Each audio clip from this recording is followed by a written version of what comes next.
What's going on, my YouTube fam? Hopefully everybody's doing well. If you're coming back to the channel, welcome back to the crib, Big Baby. As always, it is good to see you.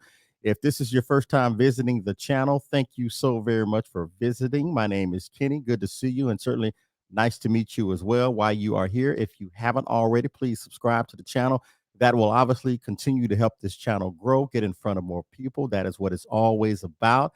Smash the like button, the notification bell, and if you feel others can get something from this type of content, by all means, share this video and or the channel. Appreciate all that support. October the 3rd, I believe, 2021.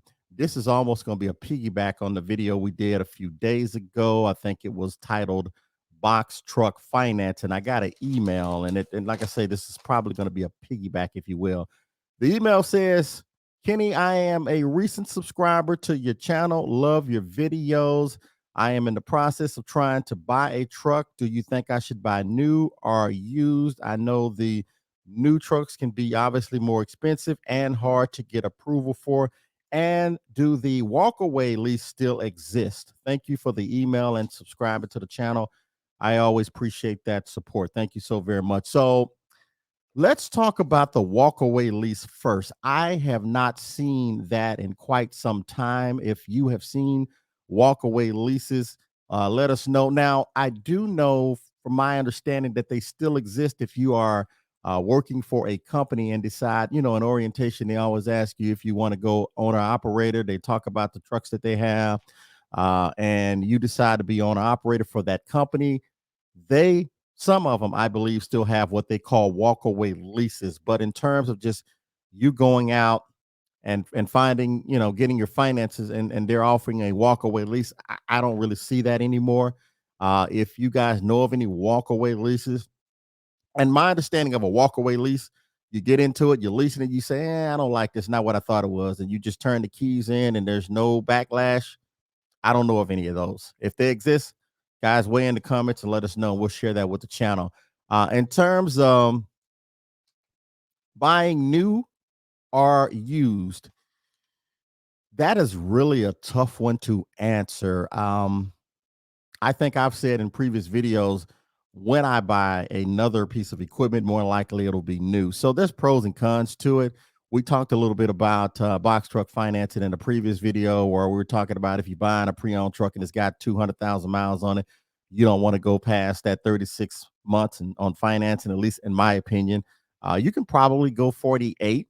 There are some that will probably stretch you longer than that. I certainly don't recommend that. I just think that you're going to eventually start having to put a lot of money in that truck for maintenance. And I'm not talking about your PMs. I'm talking about, things starting to go wrong with that truck. Now, does that happen with every truck?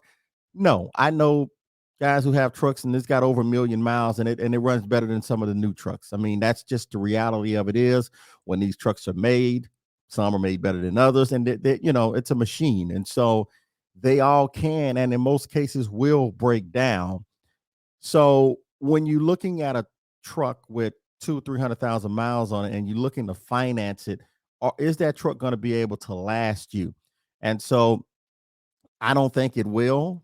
And if it does, I think you're going to have to start putting a lot of money into it, if that makes sense. That's just my opinion, guys. You may see different. By all means, let us know. But that's just what I see in response to your email, sir. If you're buying a pre-owned, try to obviously get it at a good price, which is really hard right now, not to be negative, but it's a seller's market. So these trucks are priced really, really high. I think I saw a truck yesterday and it had maybe 281,000 miles on it. They were trying to get 75,000 for it. It's just, it's crazy right now in terms of the market and the pricing of the trucks. And so, that's going to be a decision for you to make. I always recommend, if you can, to buy new. The truck that I sold, I bought it pre-owned, but I knew I could sell it and make a profit. If this was a truck that I was looking to have long term, I would certainly, if the option is available, to buy new.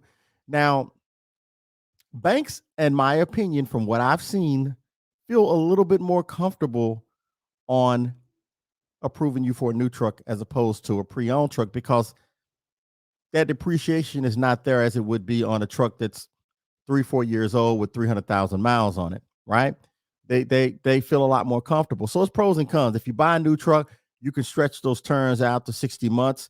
Some can go even 72. I wouldn't recommend going past 60 months, which is 5 years, because you're going to get the warranty that covers most of that, and you can get an extended warranty. Most warranties, factory warranties, will cover you, from what I've seen, 500,000 miles on the engine, correct? But the electrics, the sensors, and the depth, the exhaust systems, and all of that. So if you get the extended warranty to cover all of those things for the duration of the loan, which is 5 years, 500,000 miles. Now, what I've seen, again, this is what I've seen. You average about, if you're running hard, about 100,000 miles a year.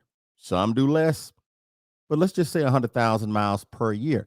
5 years, that's your 500,000 miles. Now you own the truck outright. You can get a second truck, or you can keep running that truck until you can't run that truck. So I like buying new if you can. Now, sometimes buying new can be difficult because, number one, obviously the price. And if you're looking at, let's just say $200,000 truck. Well, here's what comes into play. And the same thing comes into play on buying a pre-owned truck. How long have you been in business?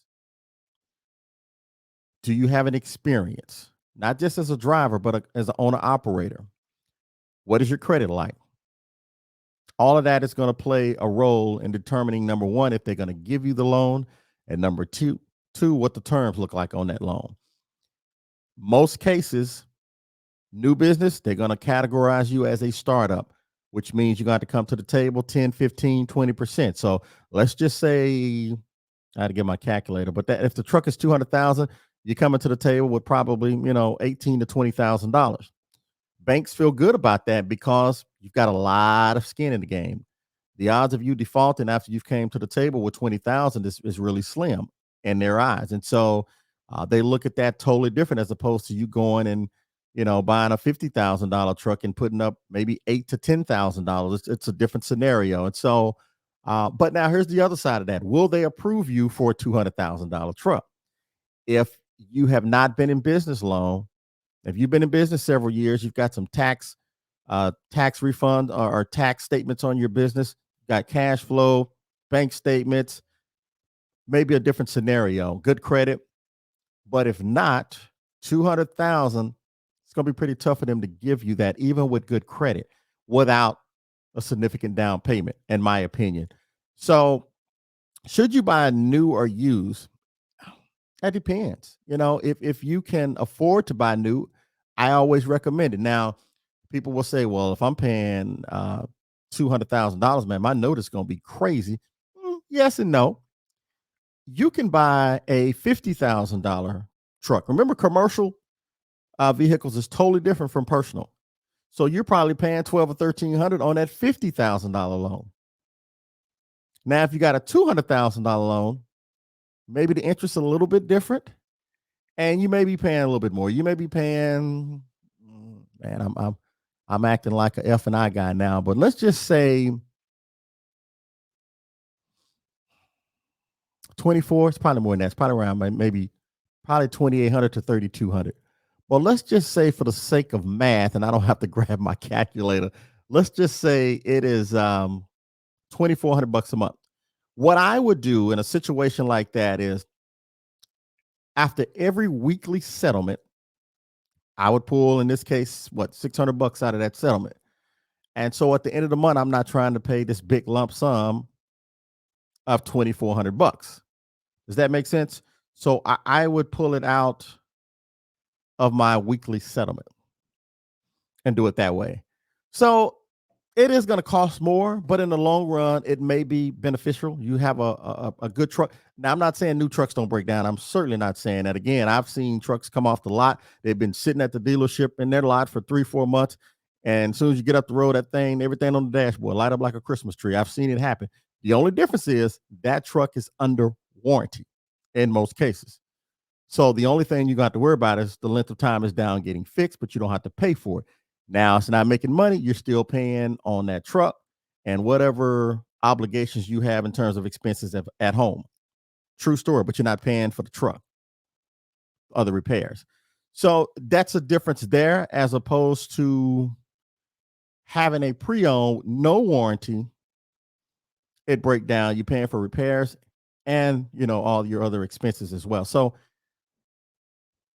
there's pros and cons on both sides of it. If you can find a good pre-owned truck, well maintained, checks out, and even a lot of the pre-owned trucks still have warranties on the engine, but it's the other stuff, that I would be concerned about. I don't know if this helped, but I mean, that's a tough question if you should buy pre-owned or new. I think it's preferencing what your pocketbook will allow you to do and what the banks will approve you for. And if you're okay with that payment, I would get the funding and get the work. What are you going to do with the truck? Get some of these companies to give you a letter of intent if you're going to run up under their authorities and their company. If you're going to haul their freight, that'll help as well with the loan. And then just got to make a decision on what's the best scenario for you. All right. I hope it has helped. I really do. I know the truck market right now looks really, really crazy. And I'm never a big fan of renting, but if you need to rent while you are until you can get a truck, do what you got to do. I'm also seeing a lot of people now build their trucks out, meaning they'll go and buy a day cab and with a long wheelbase, and then they will buy the box and have the box put on that frame and do it that way. But I've seen the boxes they've gone up as well. I think one I priced out was $38,000, and it was just I spec'd with all the specs in terms of height, width, and all of that. E-tracks. Born or swing doors, 2 panels, and it was a lot of money. And so you just got to do your homework, be patient, have a plan, do your research, and I think you'll be okay. I hope that has helped, guys. Good luck on finding a truck. Here's the good news: the freight right now, man, with what's going on out in the port, I haven't seen anybody not making money. So the money is there. If you're willing to go, run hard, the money is there. So shouldn't be anything keeping you from being successful, whether you're doing box, semi, sprinter, hot shot. I mean, I know guys doing some stuff in their cars and making money. So the business is certainly there now. Tough times don't last forever. Tough people always do. Money don't come with instructions. Be smart in your decision-making process. Always have a plan. Be patient. Be disciplined. And I believe you will be okay. If you didn't have a chance to do it at the beginning of the video, I'll respectfully ask again, hit that subscribe button, notification bell, smash that like button, and yes, share the channel and or the video. We would certainly appreciate that support. All right. We'll talk to you soon. Make it a great one. Bye-bye.